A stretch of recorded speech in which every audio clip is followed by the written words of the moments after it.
Welcome to Relentless Truth with John Warren, the podcast that extracts truth from a wide range of topics, revealing who God is, who we are, and how we relate to each other. Now, here's John with this week's powerful and practical insights. Welcome to Relentless Truth. I'm John Warren. It's good to be with you again. Please like, share, review, and subscribe to Relentless Truth. You can find us wherever you get your podcasts. Please also go to our website, johnwarrenmedia.com, for more information about our work. And you can send along a comment there on our contact form, or email me at john@johnwarrenmedia.com. I enjoy hearing from you and appreciate this audience very much. We continue to have very good numbers of listeners, and while it's not really about that, since we really don't have external sponsors, it is encouraging to see that you're there and to hear from you from time to time. So I hope our recent episodes are helpful to you. Today, we're going to venture someplace that makes me slightly uncomfortable, and that is we're going to talk politics a little bit. And we're going to still talk about truth today, about absolute truth, but I want to just touch on a couple of things that are I think important to our country right now. It's kind of a confusing time. At the moment I'm recording this, the first Republican debate has happened, and there was a CNN poll, I think it's CNN, pretty sure, just released, that shows a number of those candidates on that debate stage would defeat President Biden head-to-head in an election. Even Nikki Haley would do so. Now, some were within the margin of error. She was just outside of it. So if you believe they did the modeling correctly, then she would actually win if the sample size was sufficient and so on. And I assume some integrity in those things, I guess. So perhaps there's something going on here. President Biden has had a couple things going on, a number of gaffes. You may have noted he awarded the Medal of Honor to a Vietnam veteran, and left kind of strangely down the center aisle, taking his mask off. He has discussed masking and forgotten his mask a few times. Throughout his presidency, he's had a number of gaffes, and there are some polls out there about his age and Donald Trump's age, and generally, the majority, the vast majority of Americans believe they're both too old to serve as president. Now, there's talk about cognitive tests, and if you're in healthcare, if you're a physician or nurse or some other provider, healthcare provider, you know that there are cognition tests that can be given to, in particular, I mean, in any number of cases where that becomes important, where a person's ability to think and reason and make decisions for themselves is important. There are some kind of standard tests. There's some standard testing that can be done, and really, most of the patients don't know that that's what's going on. It's not like you sit down at a desk and take a test. It's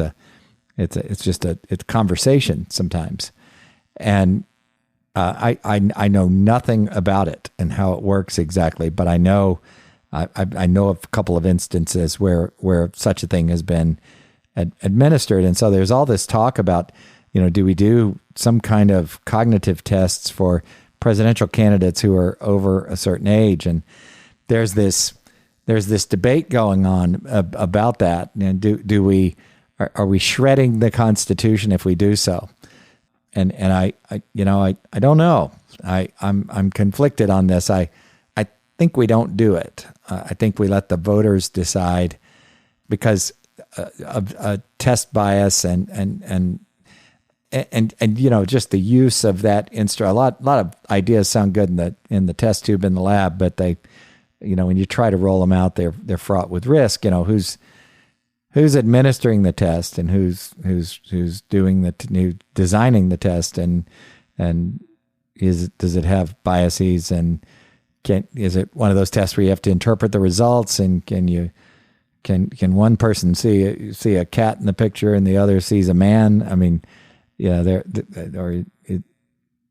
seen these things on the internet, and that sometimes interpretation is very important and is subjective. So we have to be careful with all of that, I think. Now, Mitch McConnell, the head of the Senate, the Republican leader of the Senate, I should say, has curiously frozen in place during speeches or press conferences a few times recently. And he's just announced now that he didn't say I'm fine, but he said, I'm good to go, and I'm gonna finish out my term. And if you see those things, it's kind of, to the untrained person, it's kind of scary. I don't know whether, I say this with respect, I don't know whether he's having a mini stroke, or I don't know what's going on. He doesn't seem to be bothered by the very long, awkward delay, and then people have to usher him away. And I don't know, but I mean, that when that happens, I start to think, how in the world are you serving? How are you? I mean, with respect to him, and I think he's a smart guy and has good intentions, but I don't know. Is it time to raise your hand and say that's enough? I mean, I admire him for trying to serve out his term, but I wonder the same thing about President Biden, and maybe a little less, because his are just gaffes. But I think he referenced Palestine, Ohio, with the site of that tragic train derailment with all the spilled chemicals. I think he referenced that as being on the other side of the world, thinking of Palestine, Ohio, and Palestine, the Palestinian territory, just adjacent to Israel. And I mean, I start to worry a little bit about his efficacy in office. But then on the other side, we have the senator from Kentucky, Comey, I think is his name. Comer, maybe. Yeah, I think it's Comer. And other Republicans who want to impeach the president for various reasons. It feels, I know some of my friends are going to be angry at me for this, but it feels like for most any reason, we'll take a reason, just, show us the man, we'll find the crime kind of thing. And I understand that, Hunter Biden is an interesting character and has done some things, and I don't like it. But I don't think there's evidence of a connection to President Biden. And I know heads are exploding right now, but bear with me just for a moment. If there was a smoking gun bank account or money trail, and that's what you have to have here, whether you like it or not, whether he participated in some conversations or not, and maybe he did. I guess he did. I guess the whistleblowers are saying he did. And the whistleblowers are saying there's worse here. There's more than that here. Well, if there is, then before impeachment proceedings start or initiated, we have to have evidence, and the evidence needs to be sufficient. It can't be innuendo. It can't be, well, maybe. It can't be, we think Hunter might have been paid by somebody for something and Joe might have helped him. No, we have to have the evidence. We should not impeach presidents lightly, period. We shouldn't. Do I want Joe Biden to continue to be in office? Not really. No.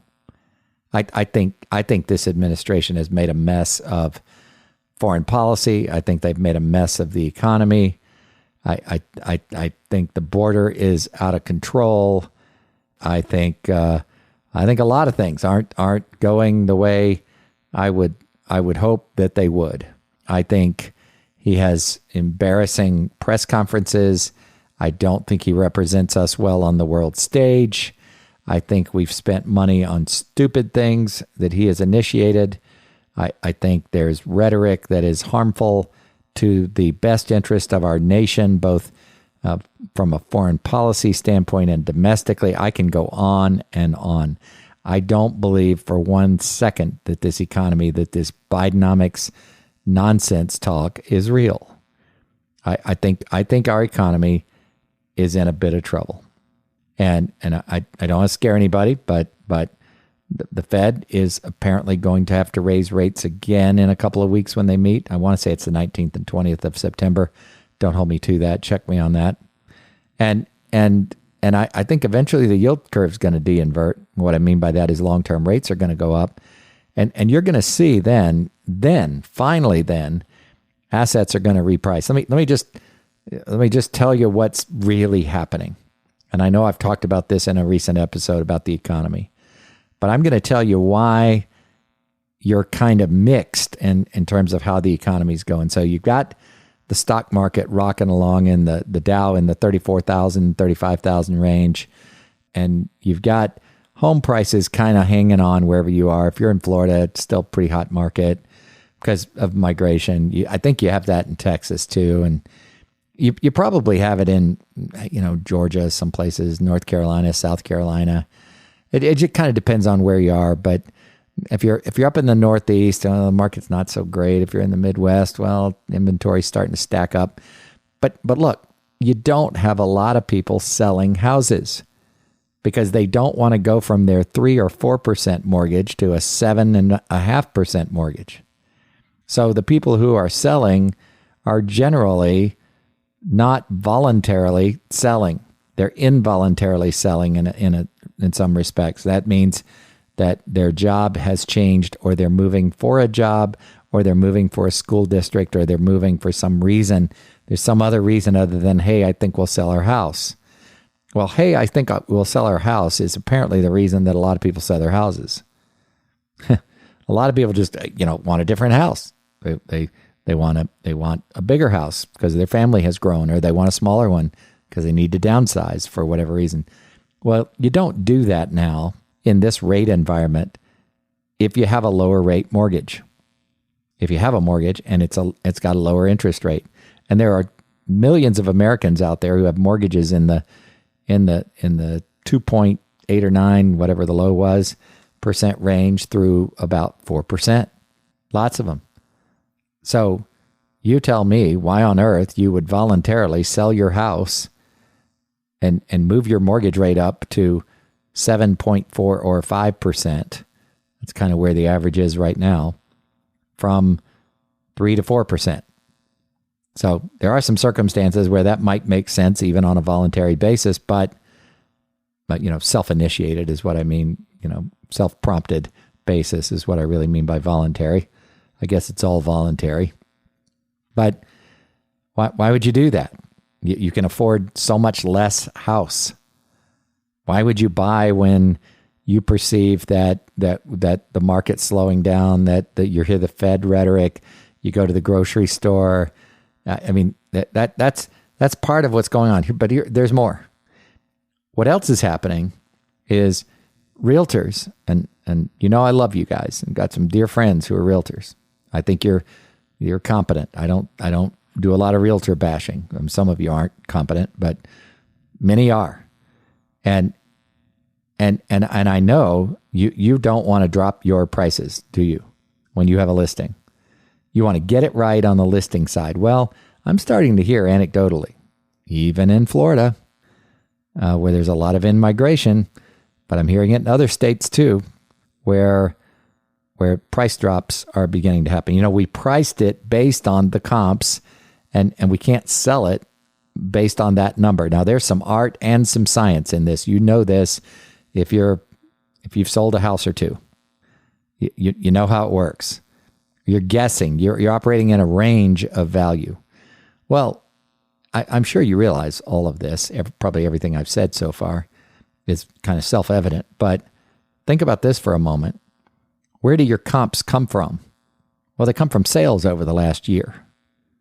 What was the market like during that year? Well, if you go way back for a full year, we were bidding. We were having bidding wars on Mondays. We were give us your highest and best offer, and the house they'd have an open house over the weekend, and you had a bidding war where houses were selling above asking price many times. And that goes back a couple of years. So if you can go back for a ways pulling comps, and you're going to have kind of this fevered, this hot market from which to pull comps. So it's going to take time as the market slows. Just the machine, the mechanism, the realtors, the sellers, if they're able, the sellers are going to drag their feet because they don't want to believe that they can't get the same price as their friends down the street, or the average price in their neighborhood, or the average price per foot in their town. Or they've done special things to the house and they think they've added value and they're not getting rewarded for it, and they're going to drag their feet, and it's dragging out the number of days on the market. So if you look at days on the market in your town, you'll see it's going up. It's going to go up slowly because realtors want to be your hero.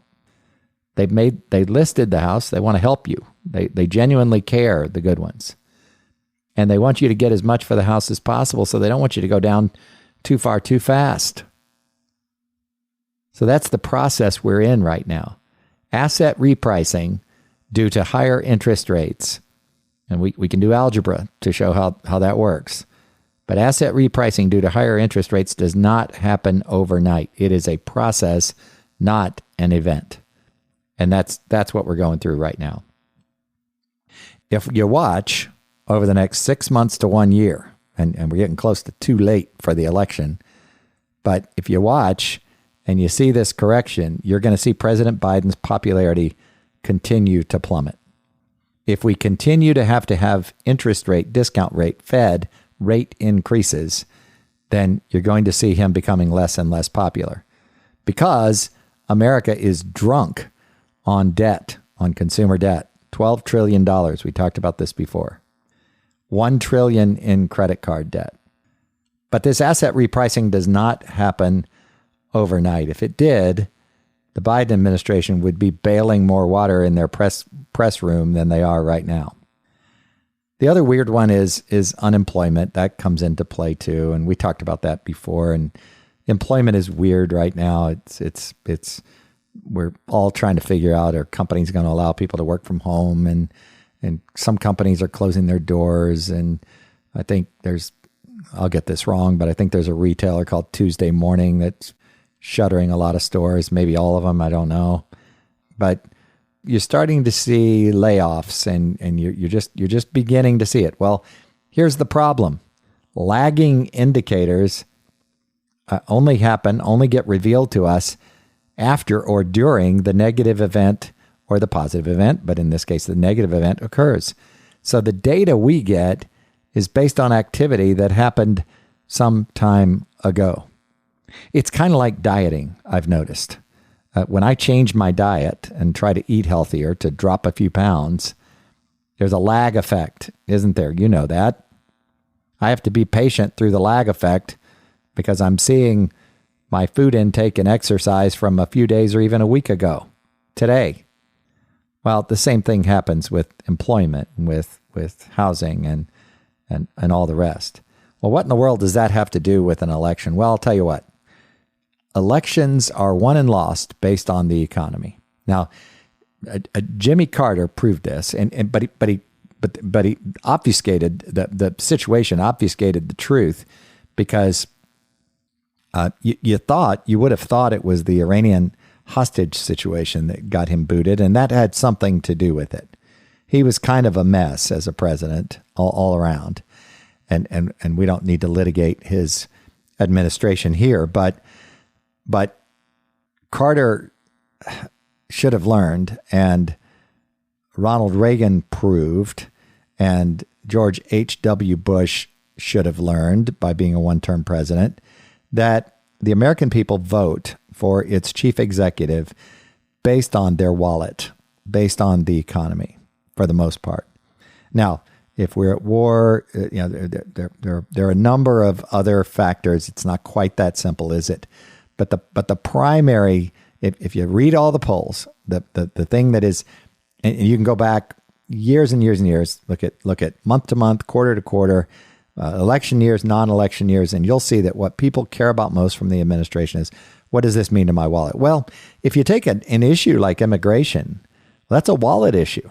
It's a quality of life issue. It's a wallet issue. There's some guy who escaped from a prison a few days ago who's an illegal immigrant, and he's still on the run as of this moment. And they've got a 3-mile area circled, and he's popping up on Ring doorbells and security footage and all that. But so security and safety is certainly a concern with respect to immigration, but really it's a wallet issue. It's an economic issue. Lots of issues are not directly but indirectly economic issues. Even wars that we're in, even our support, for example, of Ukraine. My goodness, we're authorizing another $1 billion.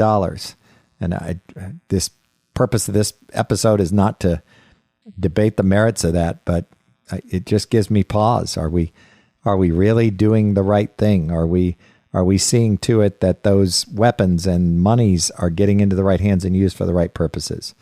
Ukraine just fired the head of their military over some impropriety over uniforms or something. I'm not sure what it was, but we just need to be careful. I mean, they're I'll get in trouble for this one too, but they're kind of a banana republic in a way, with respect to the banana republics in South America and Central America. So what does this have to do with an election? Well, go back and think historically about elections. John Adams lost a second term to a run for president to Thomas Jefferson, I believe. And I think that was the one where Jefferson and Aaron Burr ended up fighting it out. And I think they were tied, and I believe Congress had to vote, and they had to vote a bunch of times, and eventually Jefferson won by one vote. I think that's how that goes, if I'm remembering the history correctly, and I'm doing this from memory. But in any case, we've always had a bizarre political environment in this country. And I don't know that they had any form of polling back then. There seemed to be kind of an informal confidence. They started to develop newspapers back then, so they certainly had, I don't know if they even had political ads. I don't think they thought of it that way, but I think they did have political editorials and the like. In fact, I know they did as far back as the Federalist Papers. But really, we didn't start the fire. The fire's been burning for a long time, as Billy Joel taught us. And here we are with this Republican field where I don't remember how many, but 5 or 6 are like neck and neck or ahead of President Biden in a head-to-head meeting, in a head-to-head election. And so you have to wonder what's going to play out now. And there's lots of talk about this. President Trump, former President Trump, is indicted for all kinds of things, and yet he's ahead of all the Republican candidates in primary polling. And yet he also has the highest negatives among voters. And you have to look carefully at these polls. They cut them up by, are these moderates? Are these swing states? Are they swing voters in other states? Are they heavily affiliated with a party? You have to look at all that when you try to interpret the polls. But in all the polls, I think former President Trump is ahead of these other folks. Well, I think what is happening there, and again, please don't get angry with me, but I think what's happening there is, I believe that pollsters aren't that careful. I don't know that they can be, and I don't know where they get their lists, but I believe they let people self-identify in the polls. I've been called a few times in the polls, and they don't seem to know a lot about me. And I think Democrats are supporting, directly and indirectly, Donald Trump's nomination because they know his negatives the big negative percentage, and they think he'll be easy to beat in the general. And I know I sound like a conspiracy theory person, but I really believe that's what's happening. That's the only way I can explain it. Because I anecdotally, not that I talk to the universe of Republican primary voters, I can't find anybody supporting him. I can find a few people, but not many. And so, and I think there's this natural thing that's going on where he gets indicted, he goes to the jail and gets booked, and there's this groundswell of support because none of us, although we might not support him any longer as a candidate for president, none of us want that to see the Constitution trounced underfoot. And that's exactly what is happening. I understand all of his weaknesses. I mean, I don't fully understand them, but I know about lots of his weaknesses. I know that he runs his mouth too much. I know that he's petulant. I know that Bill Barr said some negative things about him that I believe were true. I believe Bill Barr told the truth in his book. And I believe President Trump is clumsy, is not a good executor, is hard to work for, is inconsistent, doesn't get things done, has good ideology, doesn't get things done, and so on. But I still don't want to see our Constitution violated, and I don't want to see politics influencing the judiciary, and I think that's what's happening. Now, do I want Donald Trump to run for president? No. Do I want him to get the nomination for the Republican Party? Absolutely no. Would I ever vote for him again? No. However, I don't want to see him thrown in prison to make him ineligible to run.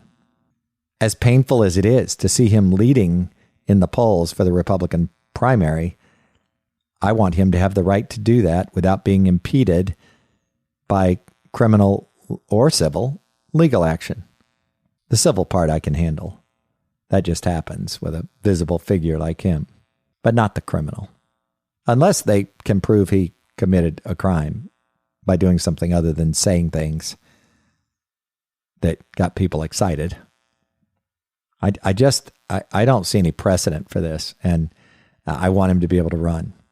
And before we get to trusting God in these things, even, and it's hard to say that because I trust God, there's no before I get to that in my life, but before we talk about that, even, I don't believe he'll win the nomination. I think the theory of polling a year in advance of the Republican convention, 6 months in advance of the early primaries, I think it's kind of silly. I mean, I get why they do it, and I know it determines debate eligibility and funding and gets donors all excited, but I don't think it's indicative. And I know you can think of case after case of people who were way behind at this stage, including President Trump when he was running in 2015-16, way behind at this stage. So there's a lot of change that will occur between now and then. And I don't think even good people who oppose him need to despair. I don't think he'll be nominated. I believe the nominee will be Ron DeSantis. And I understand all of his weaknesses. Again, I don't understand them all, but I know about some of them. And I know he's kind of cardboard-ish, lacking charisma, they say. And I think at the end of the day, on these wallet issues, pocketbook issues, the economy, I don't think Americans care. And some do. I get it. Some of you do. But I think most people don't care how charismatic he is. It's nice to have somebody who can do a speech, and he does a good one. But he lacks charisma when he walks the little rope line and shakes hands. I'm okay with that. It doesn't matter one bit to me. I've got the charisma of shoe leather. So I'm pretty sure I might have a blind spot here, but DeSantis would make a great president. He governs well. He leads well. He does all the right things and says all the right things, and he works hard. He's up at a ridiculous hour while President Biden's getting his last 5 hours of sleep for the night. DeSantis is working. I like him. He's measured. He's not going to be foolish with tweets like President Trump was. He leads well. He's principled. He's not afraid to have an opinion on social issues. He wasn't afraid to go after Disney. I think it was a dumb fight, but I admire his courage. I really admired the guy. His pedigree is flawless. He served in the military as an attorney. He's well educated. He works hard. He's principled. He's a great family. He balances the budget of Florida. He works well with others, with legislators. He's just Vivek Ramaswamy has great teeth. Good for him, and charisma, and he's a physical specimen when he works out with his wife. There's a video out there about that, showing that. He looks like he's a pretty good tennis player. Good for him. He hasn't been elected to anything. Hasn't led anything. He's a hedge fund guy. And maybe he doesn't have the scruples we'd like our president to have. I don't know. He's okay. There's Nikki Haley. What a great thing for Republicans to nominate a woman. Maybe she could be DeSantis's running mate. There's Chris Christie, who's just angry. I don't know what that is. He's just ticked off all the time. Doesn't mind telling you. He's an articulate guy. I'd like to have him in my corner if I was in court. He's smart. Very smart. I like Tim Scott a lot. What a great guy. He and I agree on almost everything. But he's not going to get elected. He doesn't have the umph. He doesn't have the support. And really, a senator doesn't have the same experience as an executive level person like DeSantis being governor. That experience matters. I mean, my goodness, did we not learn that? Well, we've had many opportunities to learn it. Jimmy Carter comes to mind and Donald Trump comes to mind. Surely we could learn some lessons. So I think the Republican will be Ron DeSantis. I'm not sure on the Democrat side. We could have a scenario where Joe Biden just doesn't run, just drops out altogether. He can't run from his basement this time. His own party has negative polling against him. Gavin Newsom, pretty charismatic, looks like a president. Maybe that would work, to Kimberly Guilfoyle's chagrin. I don't know. I mean, Gavin, what a disaster he is at his state. Are we ready for somebody that liberal? Sometimes, the economy does matter, and I don't know. JFK Jr., he's the best of the bad guys, kinda, in my mind. Maybe he runs. Kamala, she's not even on the first page when you ask Democrats who they want to run if Joe Biden doesn't run. She doesn't quite make the cut. But I really believe, I'm going to go out on a limb here, that Ron DeSantis will be our next president in 2024. You can save this, write this down, put it in your calendar, mock me when he doesn't even win the nomination. I think he's going to.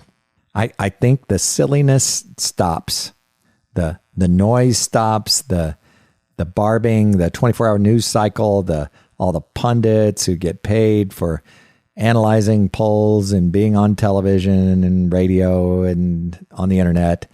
I think all that sort of starts to get serious at about this calendar year end, 2023 year end. And in early 2024, I think you'll see DeSantis rise to the top. I think he'll work tirelessly. I think he's been criticized for having a weak campaign. Well, I think he's adjusting as he goes. It's his first national campaign. And I don't think he's going to listen to the party bosses necessarily, but he's not going to be quite the renegade that Donald Trump was. I don't think Donald Trump, former President Trump, I should say, will even be a contender for the nomination. I think some of the folks I named, Republicans I named here, will defeat him. Several of them. He's got loyal supporters, and I'll give you credit if you're one of them for being loyal. But he has good ideas, but doesn't lead well. We cannot afford 4 more years of him. So that's what I think is going to happen. I don't know whether President Biden will actually run, or it looks like he might. I don't know about, you've got health issues to think about. I'm not quite sure. But I want to talk about something, because if you've studied U.S. history back to our founding, and I mentioned Jefferson and Adams, we talk about our country as if it's a Christian nation. It is based largely on Christian principles. There was a lot of talk of providence, and some were deists, and Jefferson in particular didn't like the miracles in the Bible, and he had a very strange view on a number of things. Actually, Thomas Jefferson's an odd dude, with respect, I say that, but we have really a country that hasn't really changed that much. We've walked away from God in a lot of respects. We acknowledge providence less. The culture is more relativistic now, but some of the themes remain the same. And I have a reason. I can explain this. I can explain why.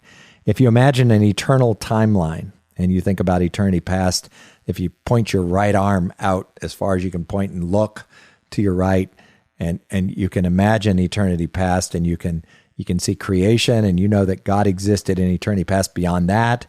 And then you can walk through all of history and Old Testament, New Testament, and all the the advent of Christ and his death on a cruel cross, and resurrection on the third day, ascension, and then the apostolic period, and then if you know world history, you can walk through all that. Whether you think of wars or revolutions like the Industrial Revolution, the Computer Revolution, whatever. Maybe you've done Ancestry.com or one of those, and your ancestors and you think of them, and then eventually you get to your life and you can remember the decades. If you're my age, if you're not this old, you can remember years and years of your life. Even if you're young, a few years of your life you can remember, and then right next to your side is yesterday. And then you're standing here right now standing or sitting right where you are at this moment. And then on your left side is tomorrow, and you might think about your plans, and you might think about your eschatology, when Christ returns, our future glory in Him, and eternity in heaven. You might think about something closer to you might be holiday plans, or there's always some uncertainty with these things, but you can look down the road and think about your plans, how long you might live, your kids, your grandkids, your great-grandkids, and their lives, your future posterity, I guess is the way to say it. And you might think about our country, the direction we're going in, and what happens down the road, who knows. There are some milestones, some mile markers along the way, and your eschatology, your confidence in Scripture will inform you on some of those things, the second coming of Christ and our future glory with Him forever. And then you can kind of try to picture eternity future, like it goes on and on and on, and it just kind of fades off into the distance. My point in mentioning that is that God is eternal. He has not changed. We're talking about in recent episodes His attributes. Well, His immutability is important, but His essence, who God is, contrary to popular opinion in some evangelical denominations and churches today, God does not change. He does not acquire more knowledge as He goes along. He's not involved in this give and take relationship with us where He acquires more information. He's not sitting around wondering, what are those humans going to do? I know you know this. I know you understand, this audience understands God's character. But listen to this one. God has never been surprised. I do not like surprises, even happy ones. I don't. I'm not crazy about it. I guess it's my age. I just like predictability. I certainly don't like bad surprises. We used to talk at the bank about the fact that I don't want to be surprised at a board meeting by a banker who says something that I hadn't heard and could have told me in advance. I don't like that at all. So there's this character that God has, this consistency of essence that is hard for us to describe, but he is unchanging. If you look as far as you can look to your right, to eternity past, and then turn and look to the left as far as you can possibly see in your mind, to eternity in both directions, God's essence is completely unchanged. He is not acquiring additional information or knowledge, and he's not surprised. His essence is consistent, is totally unchanged. And that is a beautiful thing. You know what that allows us to do? To rest in him and his faithfulness. He can deliver on his promises because he's unchanging, because his essence is consistent. That is just beautiful. Regardless of who our president is, regardless of how the election turns out, we can rest in that simple truth, that beautiful, simple truth. So I think of Acts. I want to close with this. Acts 17, near the end, I think it's around verse 24. The God who made the world and everything in it, being Lord of heaven and earth, does not live in temples made by man, nor is he served by human hands, as though he needed anything, since he himself gives to all mankind life and breath and everything. We like to think that God needs us, that we fill a gap in God, that God was lonely, or that we complete him somehow, or that we fill something in him that he needs. So that's just not true. We don't. He is complete without us. He wants our worship. He expects our worship, our adoration, all of those things.